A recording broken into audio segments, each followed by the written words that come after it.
The following podcast contains advertisements. If you prefer a podcast without advertisements, you can sign up for our ad-free version at patreon.com/lawfare. That's patreon.com/lawfare. You'll get rid of the ads, and we'll be very grateful.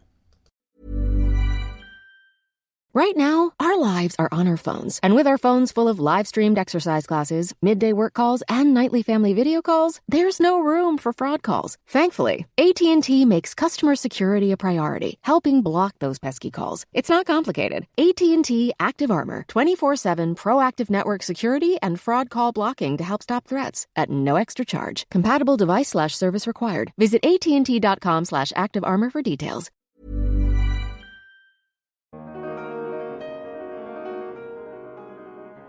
The main thing we have to do, in addition to kind of understanding who are the Taliban and where are they going and so forth, but it really does focus pretty heavily on that. This is not a country with nuclear weapons. It's not a country powerful in trade relationships. It's not a country whose inherent power challenges us in some way beyond its capacity to be a safe haven or an ungoverned space where terrorists can puddle up and plot. So it's a focused mission, and I think that helps as well. I'm David Priess, and this is the Lawfare Podcast, September 3rd, 2021. Many questions involving intelligence and Afghanistan have come up in the past few weeks. Did intelligence prepare policymakers for the rapid collapse of the Afghan forces and the Taliban's taking of the capital? How unusual is it for a CIA director to visit a de facto war zone, in this case, Bill Burns, to travel to Kabul to meet with Taliban leaders? What's the context for intelligence sharing with the Taliban? To tackle these issues, we got the intelligence leaders band back together. Sue Gordon, for 2 years during the Trump administration, was the principal deputy director of national intelligence after decades of service at the Central Intelligence Agency and the National Geospatial-Intelligence Agency.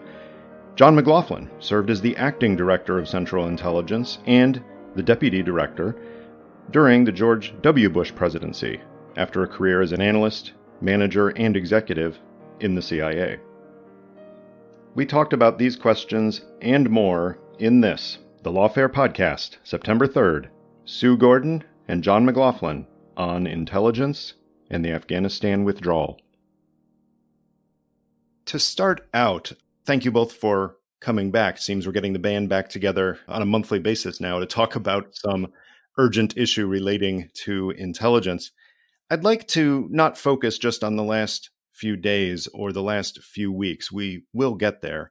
But I'd like to take a quick look at the last 20 plus years and get each of your impressions of how the intelligence apparatus has worked to collect intelligence, analyze intelligence, disseminate intelligence to policymakers on Afghanistan in a general way across that long period of time, with perhaps many analysts working on that account with sustained high-level policymaker attention by far longer than most of the policymakers they have worked with. Sue, why don't you start us off and characterize, if you can, your impression of intelligence and the entire Afghanistan problem set that we as a country have been dealing with for so long? One, thanks for having me. What a great question. So I think the intelligence community's role in Afghanistan is, how do I say it's complete. We were among the first to go in country operationally. And then as the U.S.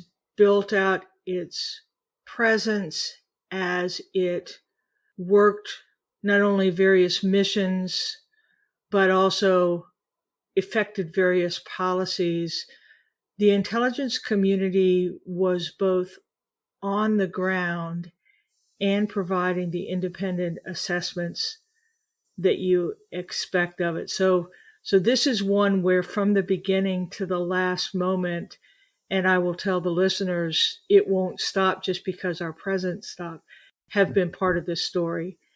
My top line view is the intelligence community has always been particularly clear-eyed about the situation in Afghanistan, and that because of the inherent tension that is always present between clear-eyed assessments of intelligence officers running up against the intention and the objectives of the policy community, those assessments have been well tested, well honed, and well supported over time. So my first point is we've been there throughout, that we have been, I still can't extract myself. They have been clear-eyed and they have been tested. It'll be a fun rest of the discussion about strengths and weaknesses of that and whether they were always listened to. But I think it's a role that has been important and has been true. As a quick follow-up to that, in a general sense, again, with military officers and with policymakers below the political appointee level who have had some continuity across the decades, do you get the general sense that the intelligence community widely, the CIA particularly, have generally had the respect of those customers of intelligence, or have the tensions, the usual intel policy frictions between telling it like it is and the policymaker perhaps subconsciously wanting to hear good news? Do you think overall it's been a good and productive and respectful relationship, or do you think it has been more contentious than not? Yeah, I'll give a short answer and then turn it over to John. I think it has been incredibly contentious because of the difficulty and because of exactly what you said, is that when policies always want to be successful, operations always want to be successful, and there is always this rub between those pesky people who are presenting inconvenient assessments running into people who say, but we're on the ground, we know what we're doing, and you don't quite see it. And so I think it's always been contentious, but again, I think it's one where the intelligence community has stood its ground, which is really important. Whether it always carried the day, that's a different issue, but always stood its ground. My sense is that it has. John, you cut your teeth in the intelligence analysis business in part during the Vietnam era, where some of that same dynamic Sue just mentioned between the boots on the ground, I know what it's like here better than you analysts looking at information from afar. And I'm wondering, with that in mind, how would you characterize the overall intelligence approach to Afghanistan and its relationship with policymakers and warfighters during this period? Actually, David, I think Sue said that perfectly. I wouldn't change a word.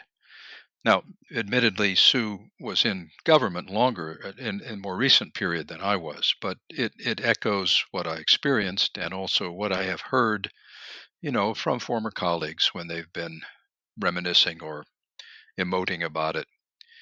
The Vietnam comparison is interesting because when I arrived in Vietnam in 1968, about 2 months after the Tet Offensive, intelligence officers there would come up to me and say, we actually tried to get the word out that the North Vietnamese and Viet Cong are much stronger than anyone in the military expected.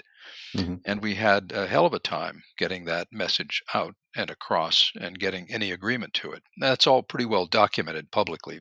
Books have been written about it, and a lot of intelligence articles have been cleared on it, declassified. So there is always this tension. As it turns out, in that case, the intelligence was correct. The adversary in Vietnam was much stronger than anyone other than the intelligence community believed. And I think that's a constant dynamic that runs through these kinds of relationships. And as I say, Sue said that exactly right. The one thing I would add to it, well, I would just also frame it a little bit and say that everyone in the process, whether we're talking about the military on the ground or the intelligence people who are looking at this, seeking to be objective and clear-eyed, I just add that everyone is trying to do the right thing. It's not as though, one side is trying to beat the other side up. Everyone is coming from a different perspective and a different platform. And it isn't that you are surprised by friction that occurs. What you have to watch is, how does that friction work itself out? And what is the product of that friction? History will tell us what it has been or not in the case of Afghanistan. The one little point I would add to what Sue said about the origins of all of this is that the CIA's involvement here has been so deep for so long. Recall, of course, the CIA was running a covert action program in Afghanistan in the 1980s when the Soviets were there, with the aim, with the support of the Reagan administration, to put pressure on the Soviets to get out. So the involvement there was deep and ultimately successful in helping to propel the Soviets out. Then, throughout that period of the 90s, the CIA continued to pay attention to Afghanistan.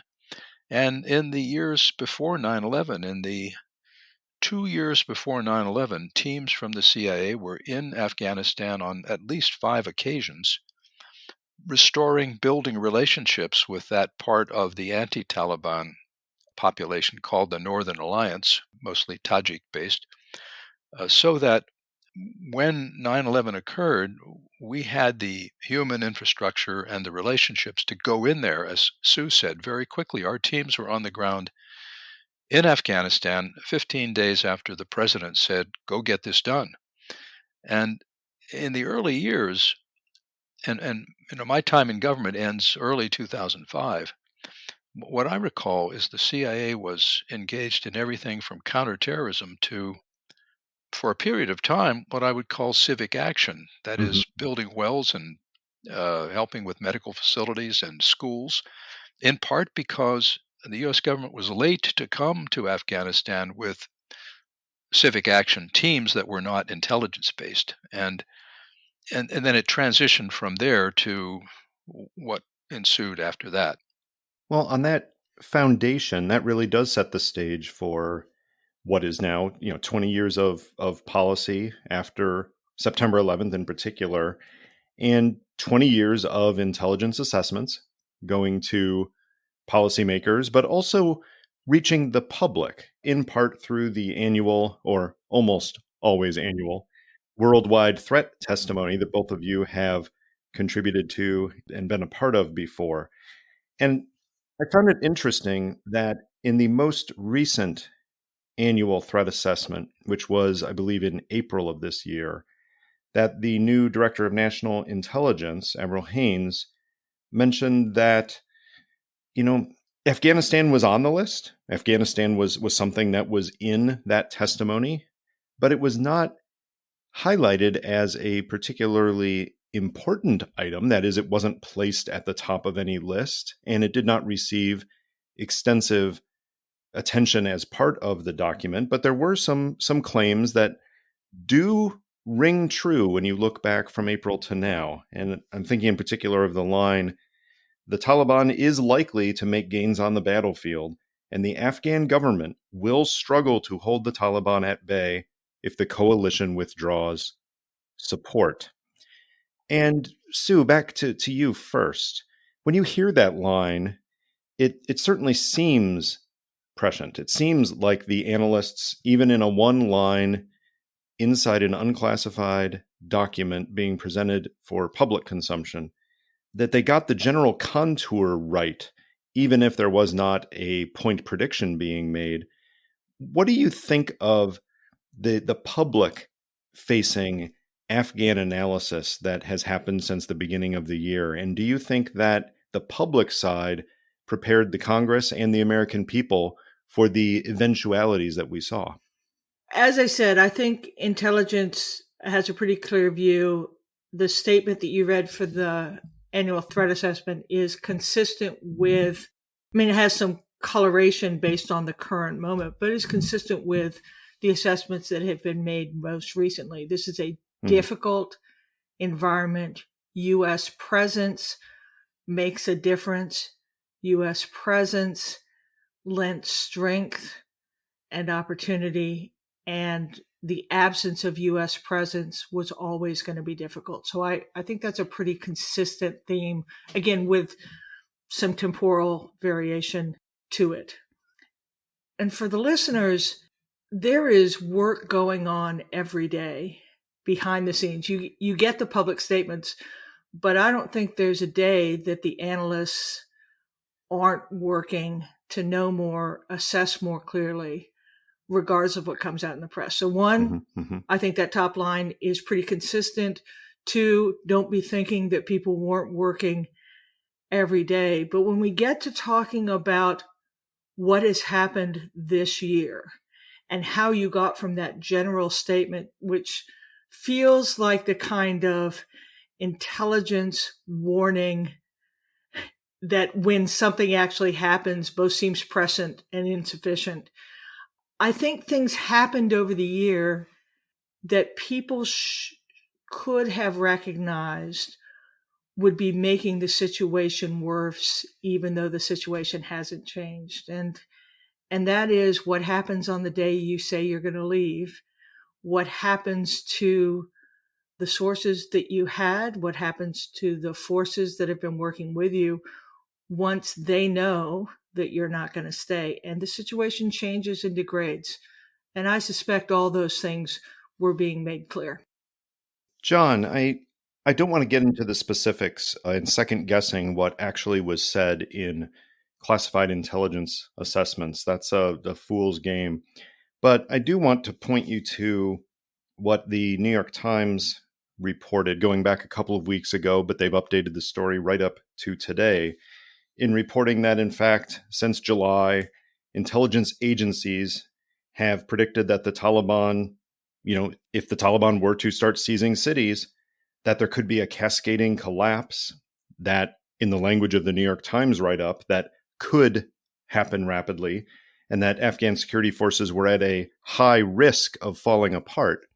Now, putting aside the question of whether that is the actual language of assessments that we do not have, but I saw that characterization of them as a cascading collapse could happen. And I can see the analyst's mindset saying, this is a warning function. I want to point out the possibility of this, which we don't have anything specific for, perhaps, but I need to highlight that this is a distinct possibility. And I can also understand a reader seeing something, if it in fact said could, and rolling her eyes at it and saying, well, a lot of things could happen. You're not actually helping me. And it takes me back to times when I'm sure I, as a young analyst, wrote some intelligence products, and you would do the senior review on them before they went into the PDB, and you would roll your eyes at this kid who thought that he was giving wisdom to policymakers by pointing out coulds and mights and maybes. I'm hoping you can give some flavor to that. How useful is it to have warning documents that have some of that possibility-raising language, and how dissatisfying, in your experience, is it for policymakers to get that and later on essentially be told, we warned you? Yeah. Well, first off, we're seeing in that New York Times report a snapshot of something that might have been said at some point.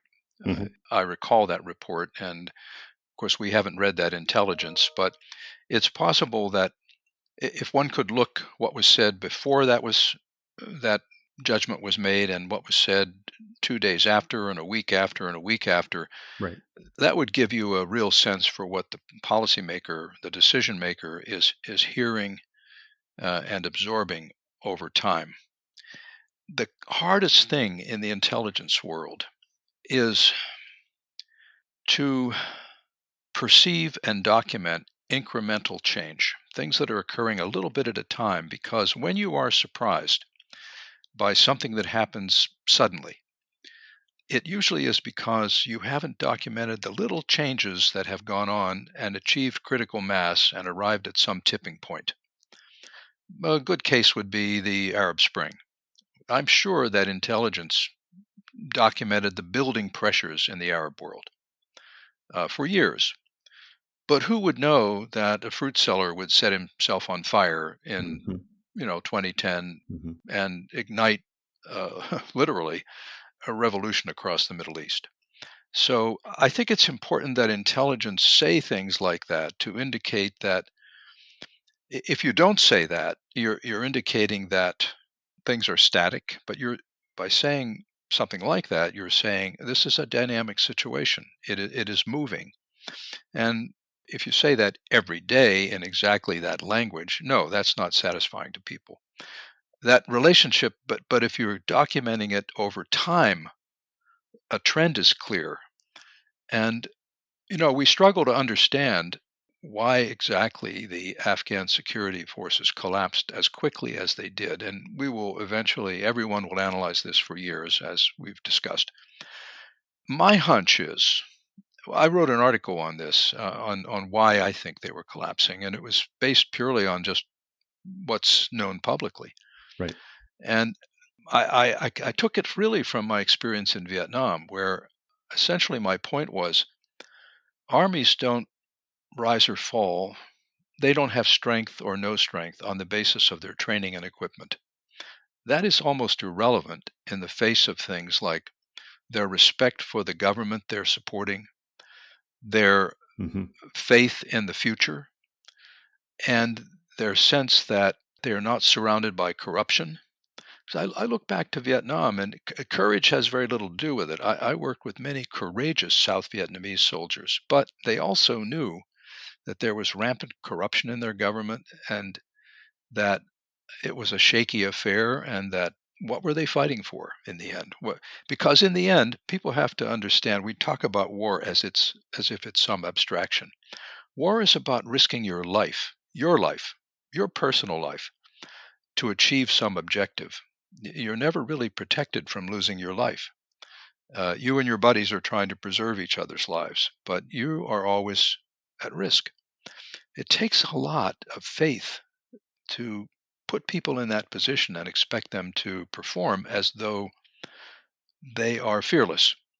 And so I think whatever happened and I've heard Ryan Crocker, a veteran ambassador both to Afghanistan and Iraq, make the point that he thinks that this rampant corruption in Afghanistan, which is endemic and societal, it's not as though we brought it in. It's just part of many developing societies and our own society in some respects. But that rampant corruption, he thought, was the key to why the system collapsed as quickly as it did. It's a question of whether you believe deeply in what you're doing and whether you're prepared to risk your life to preserve it and keep it. Sue, let me turn to you on a related issue of the intelligence provided to policymakers in a general sense. Observers often will look back at a foreign policy crisis and try to determine the role of intelligence.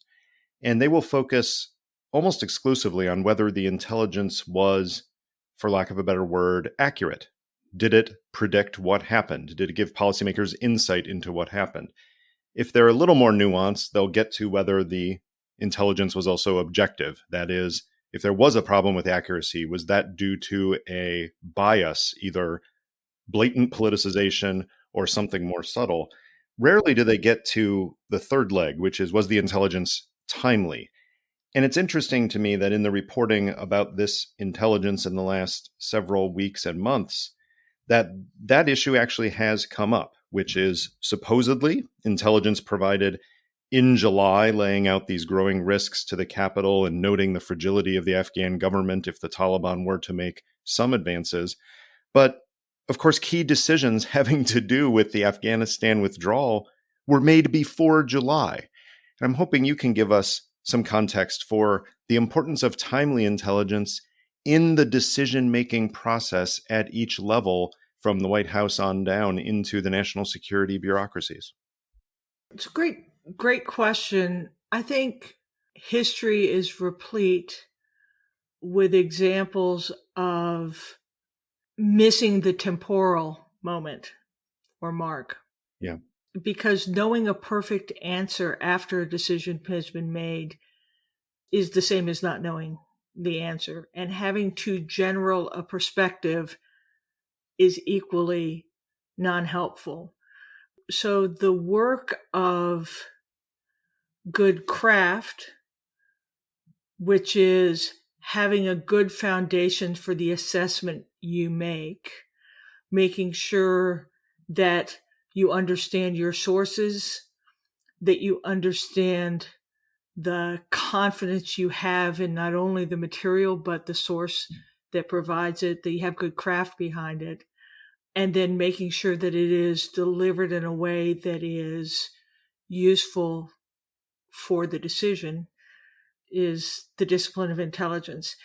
Again, my experience with Afghanistan is the intelligence community has worked assiduously over 20 years, in part because of the tension we talked about, to have not only good foundation, good craft, and good responses at the right time, because it has been so contentious isn't quite the right word, but so many decisions being made. So I think this is a case where the intelligence community has been on its mark of delivering the best it had. Now, to John's last point that he made about assessments that say something could happen, and his comment that you usually are most successful when you look at all the little moments. The most helpful thing that would have been made for decision makers, if that assessment were provided, that it could fall faster, would be, all right, what is the information we need to collect to know whether that is actually going to happen? And not stopping at the possibility, but actually driving to know what the observables in direction will be. Mm-hmm. And that's what we don't know. I again will say, as our national intention to leave becomes more apparent, as our presence draws down, the opportunity to find that information that will add fidelity is diminishing as well. So it actually kind of is additive in terms of difficulty rather than any malfeasance or inattention to the job. Yep. Did you know this podcast is powered by Acast? Acast is the home of podcasting. For creators looking for freedom to grow their listeners and make money too.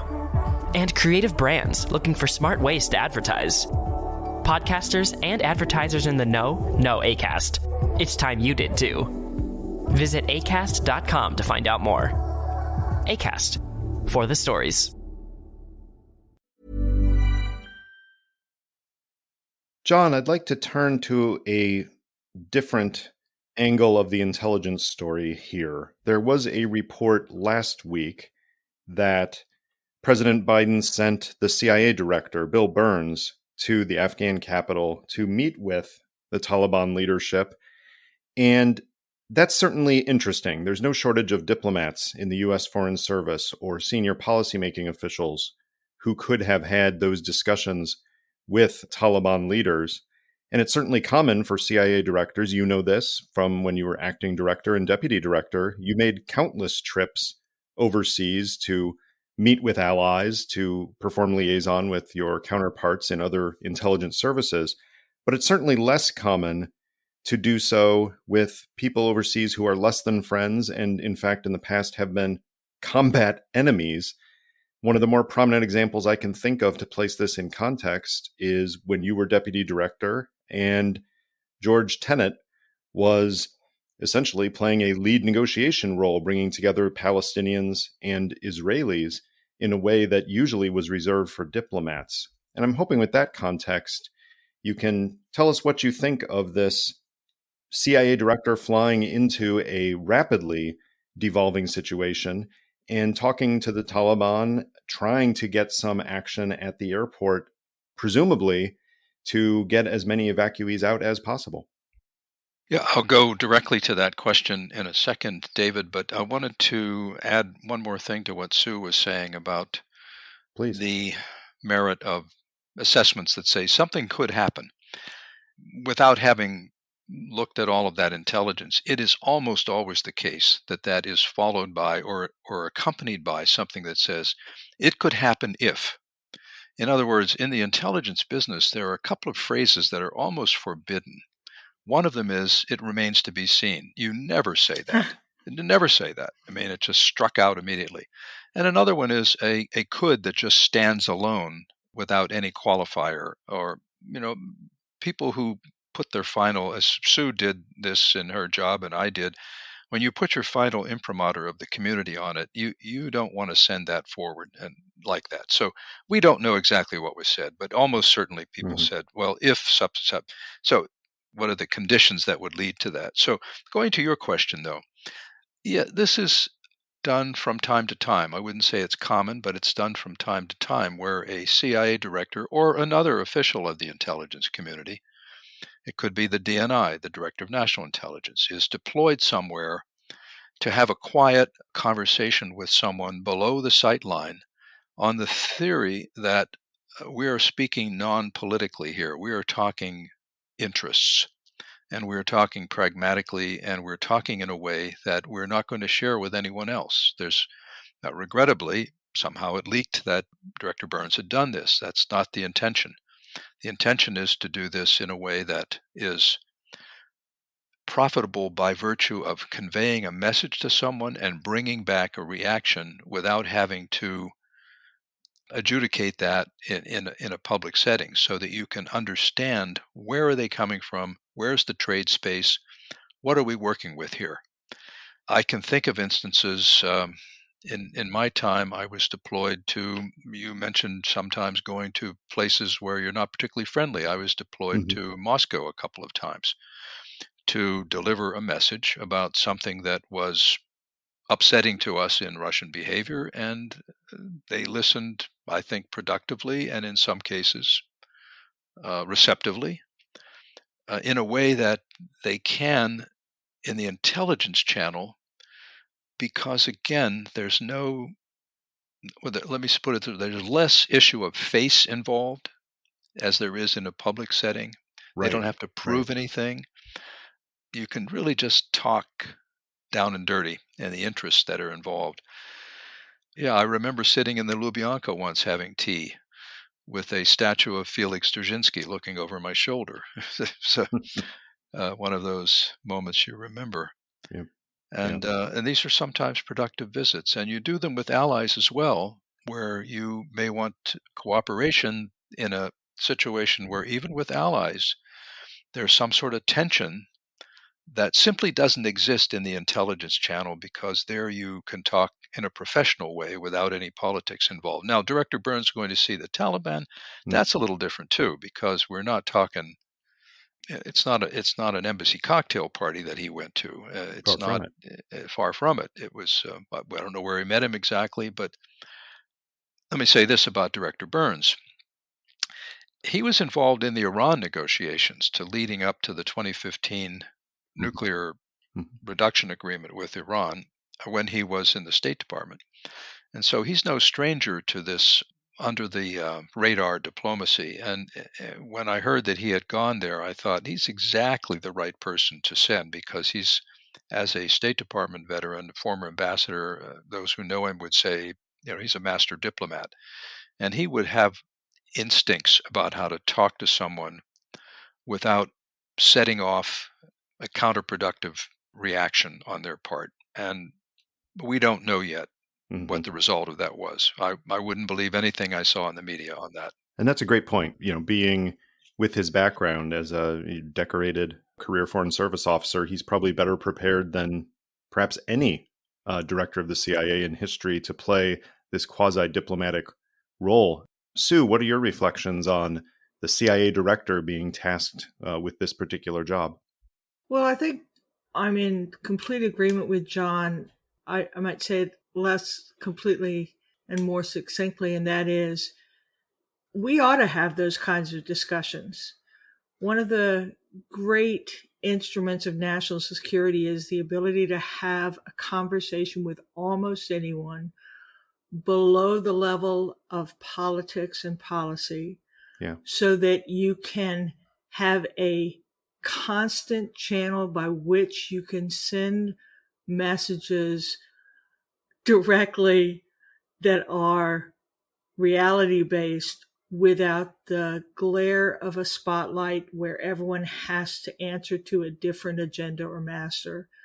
So I think this is one of the most important, least understood, and thankfully mostly least often displayed aspects of national security. I agree with John. The Taliban is a little bit different, but the intention is the same, is the ability to communicate directly, whether it works out exactly as you expect, but it is often your best chance to be incredibly clear and gain insight that you might not if it were a more public channel. Sure. Let me get a little more granular here, because we also learned last week that General McKenzie, the commander of CENTCOM, revealed that during the withdrawal last week that there was intelligence sharing with the Taliban on issues of what he said involved a common purpose. He mentioned, of course, that versions of this information that was provided with the Taliban were, in a sense, generalized or perhaps dumbed down a bit. But this was a bit of a shock to some people who said, wait a minute, the Taliban themselves have been a target of intelligence collection for some 25 years, and you're actually sharing sensitive intelligence with the Taliban during this withdrawal. And I was hoping you could give some context, Sue and then John, both of you, for, without giving, of course, any examples that are not suitable to be released, but the fact of sharing intelligence with people who are themselves perhaps targets of intelligence collection, and certainly are not people that are normally included in the relatively long list of allies and friendly governments. You're sharing intelligence with someone who has a past practice of trying to kill Americans. How unusual is that in your experience to have that kind of intelligence sharing, even if on a limited basis? So first, I would say the best examples of this are the 20-year war on terror, where one of the elements of success was our ability collectively to share information, not just with those whom we trust, but those with whom we had periodically shared interests. And there are periodic statements in the press of times that we will share information with Russia, whom on any other day is adversarial, but for some purposes, you share that information. So the best example of doing this with other than your most trusted partner has been the war on terror. I think if you put it in this moment in time at the evacuation, the government has essentially fallen. The Taliban has control. In the micro of the moment, you and the Taliban have shared interests. You're trying to leave and they want you to leave. As you're trying to exit, you need someone, or you're trying to see if you can have some commitment to achieve your shared objective. And remember that in the rough and tumble world of Afghanistan, while the Taliban may have control, there's also ISIS-K, who has different agendas, not just anti-US, but anti-Taliban. There's Al-Qaeda. And so in the moment, it is absolutely conceivable, as you're trying to achieve your objective, you do information sharing with the party that can most help you achieve your objective. Don't for a second think that that means you willy-nilly do sharing. But when you're in that moment, you will make decisions about what is in your best interest. And in this case, the Taliban may have been the one who was most able to deliver what we most needed. Right on. John? Yeah, well, Lord Palmerston, the British statesman many decades ago, once said that, our friends and our enemies sometimes change. Only our interests are eternal.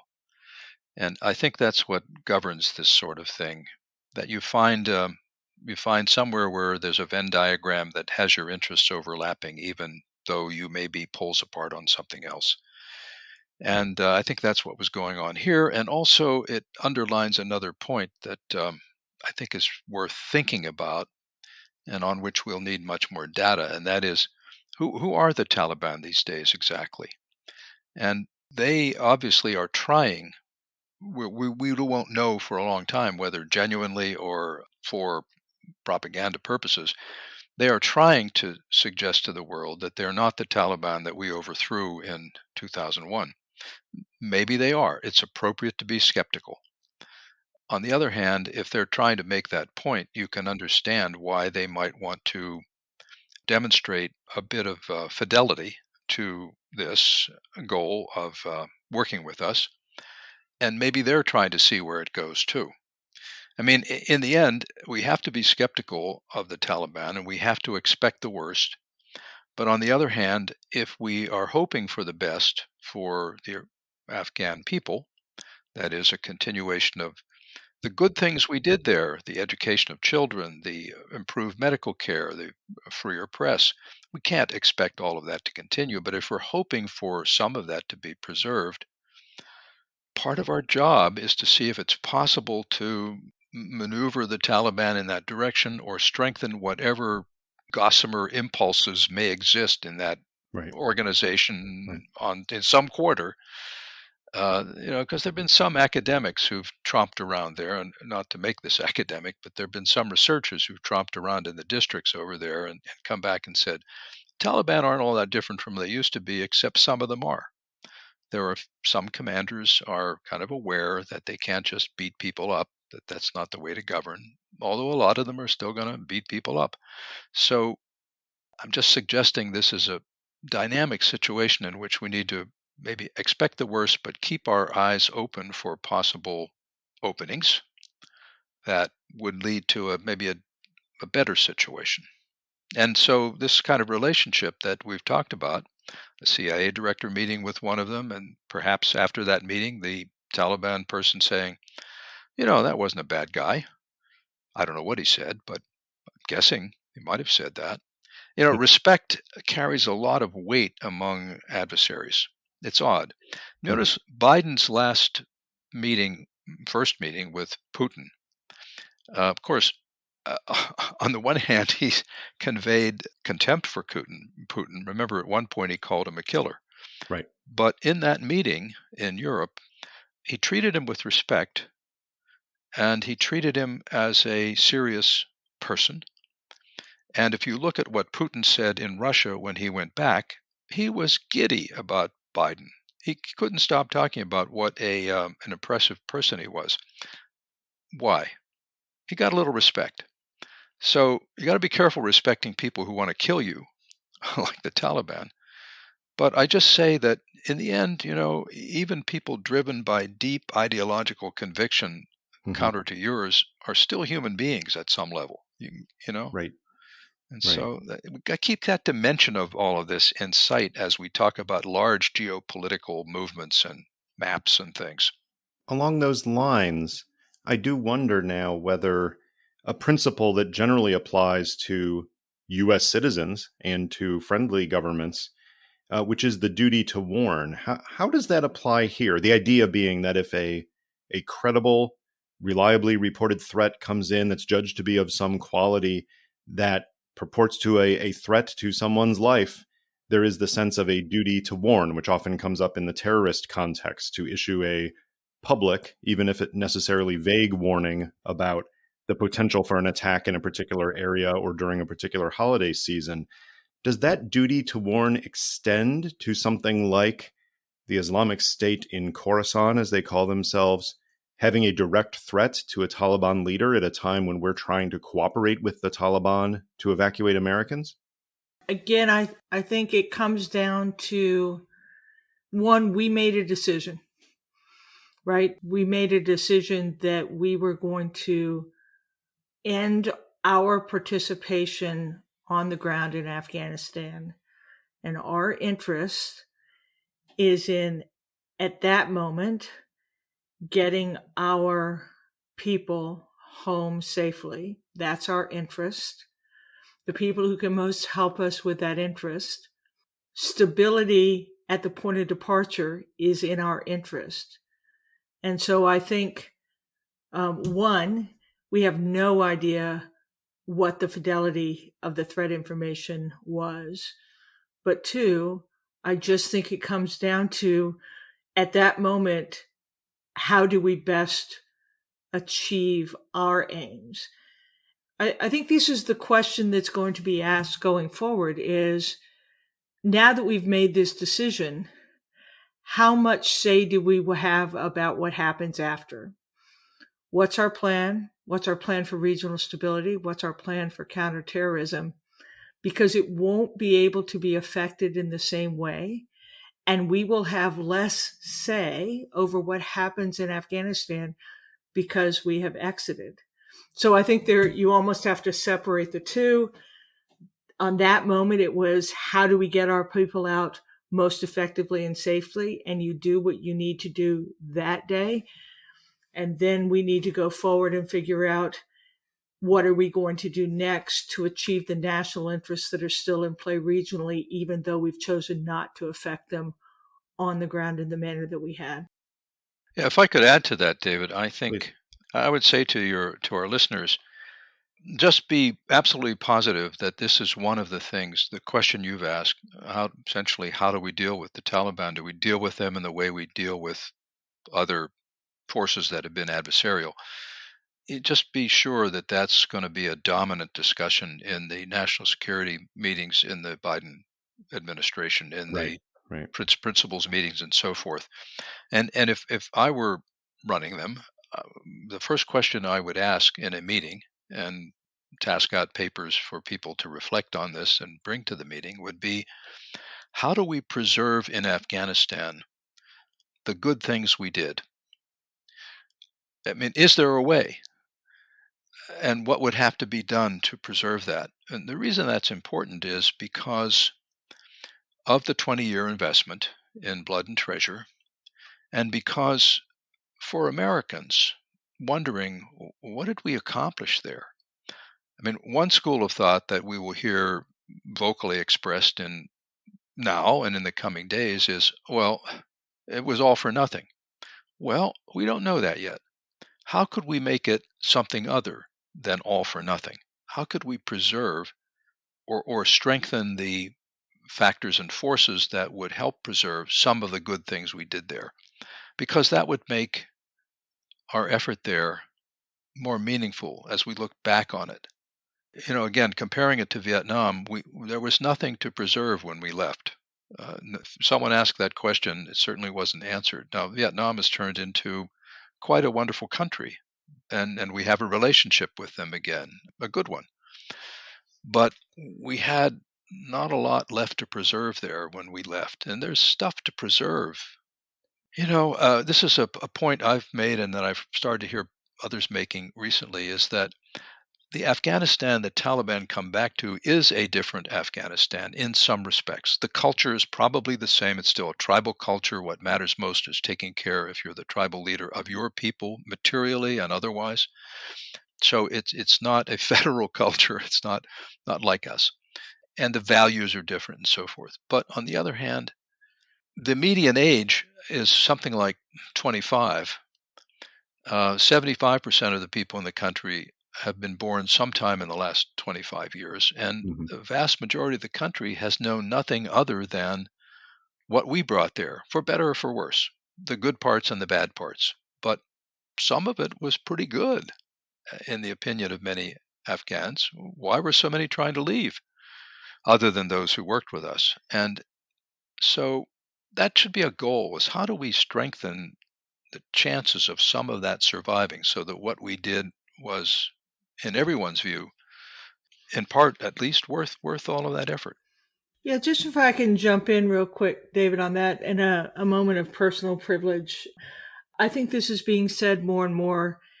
There is no doubt, especially for the women and men that served there, that for every day of their 20 years, they made a difference. It might be small, maybe in someone's life.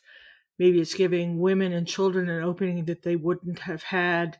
Maybe it's giving people a recognition of the life they can. So absolutely, we made a difference. And our women and men, the women and men in the armed forces and in national security and diplomacy, are willing to do that every time the nation calls. I think the question for the historians will be, was it worth it? And the work of us, of the national security community going forward, is how do we still advance those interests? But for those who were there, as the mother of 3 Marines, they should all know it mattered on every single day. Absolutely. And I would say both you, John, and you, Sue, you've both mentioned that preserving what's there and honoring their sacrifices and the things they did to improve a tough situation, that will be inherently topic of many principals committee, deputies committee meetings, and others, in order to inform those policymaker discussions. It's helpful to have really good intelligence. But Bill Burns made it very clear to Congress earlier this year, something that shouldn't be a surprise to anyone. He said, when the time comes for the U.S. military to withdraw, the United States government's ability to collect and act on threats will diminish. That's simply a fact. Now, it seems like we're going to go from whatever scale you have, from 100 to near zero when it comes to intelligence collection in Afghanistan because of this withdrawal. But I also note that there are plenty of places around the world where the United States does not have the military footprint and the friendly government that we had until very recently in Afghanistan. And we do some pretty exquisite collection in a lot of those places. How much do you think the withdrawal, and I'll hit you first, Sue, and then we'll end with John's thoughts on this. How much do you think there will be a cliff in intelligence collection, and how much do you think we are still able to do despite the challenges of this withdrawal? It will be a significant loss. One of the reasons for presence is you need to be where the information is that give you insight, and that is not always accessible from distance today. So it's going to be a loss. But over its history, the intelligence community has found a way to develop new capabilities in environments where the capabilities they had were insufficient. Mm-hmm. We can think, John, you were right in the throes of when our insights into North Korea were almost non-existent, and then the community turned to finding ways to have insight. So make no mistake, especially in some of the most dangerous, fraught, more tribal, less governmentally organized environments, the lack of physical, personal presence where the information that you need is present is going to be a loss. But I believe in us. Yeah. John, let's close out with your thoughts on the future of intelligence and its ability to inform those important policy discussions going forward. Well, first, it's important to say we know vastly more about Afghanistan now than we did in 2001. Although I would go back to the first question you asked and say to listeners, in 2001, the CIA knew more about Afghanistan then than almost anyone in Washington. Right. We had something like between 70 and 100 sources on the ground before 9/11 in Afghanistan. And so Sue is right. It will be more difficult, but the intelligence community has a record of having to cope with this in a lot of other places. Some of them, in many respects, vastly more dangerous than Afghanistan. So, second point I'd make is that in addition, today we have very impressive technical collection sources that will be important and will really help our ability to maintain a picture. Bottom line is, it's always better to be on the ground there. And the other thing is, if we have allies who are on the ground there, partners diplomatically and otherwise, we will gain from their knowledge as well. Again, you have to ask, what is it we're trying to collect there? And you have to go back to the reason we went there. In the end, the reason we went there was to prevent another 9/11 and to make sure the homeland was not attacked and to make sure that we did not have to worry as much as we were about attacking our interests in other parts of the world, including in allied countries and throughout the Middle East. And we have put a pretty significant dent in that. And so when you're thinking about what is it we have to do, that's the main thing we have to do, in addition to kind of understanding who are the Taliban and where are they going and so forth. But it really does focus pretty heavily on that. This is not a country with nuclear weapons. It's not a country powerful in trade relationships. It's not a country whose inherent power challenges us in some way beyond its capacity to be a safe haven or an ungoverned space where terrorists can puddle up and plot. Sure. So it's a focused mission, and I think that helps as well. So I don't want to falsely reassure people, but I want to agree with Sue's point that we know how to do this. Right. Notice we're both saying we can't help ourselves. Right. I'll get over it at some point, John, or maybe not. No, you won't. Well, Sue and John, something tells me that this will not be the last time, perhaps even this year, that the three of us talk about intelligence-related issues. So I will say we will not put this to a close today. We will merely press pause until the next time. Thank you both for joining me again. Thank you, David. Thanks, David. The Lawfare podcast is produced in cooperation with the Brookings Institution. Don't forget to share the podcast, rate the podcast, and tell your friends about the podcast. This episode is edited and produced by Jen Patja-Howell. Ian Enright of Goat Rodeo Studios was our audio engineer, and Sophia Yan performed our music. As always, thanks for listening.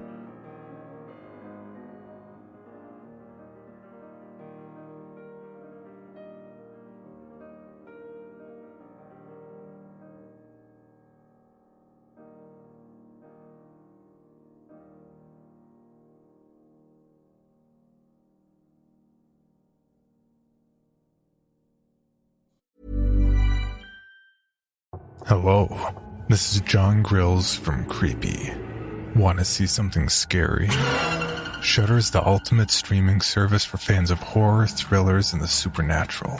Brought to you by AMC Networks. Shudder is a premium streaming service that promises its members a multi-sensory dive into fantastical worlds. All uncut and commercial-free.